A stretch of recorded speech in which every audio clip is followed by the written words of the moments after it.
আসসালামু আলাইকুম ভিউয়ার্স, আপনারা সবাই কেমন আছেন? আলহামদুলিল্লাহ, আল্লাহর অশেষ রহমতে আমরাও ভালো আছি। তো আজকে একটু ঘুরতে বের হলাম। জায়গাটা এত সুন্দর, মাশাআল্লাহ।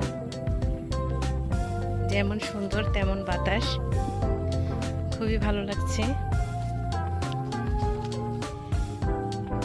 তো বাসা থেকে হাঁটতে হাঁটতে অনেক দূরে চলে এসেছি। ওই তো দেখতে পাচ্ছেন কাশফুল। ওইখানে ছোট্ট একটা নদী আছে, যেটা আপনাদের সাথে শেয়ার করব। তার আগে চারপাশটা দেখে নেন। অনেক বাতাস, অনেক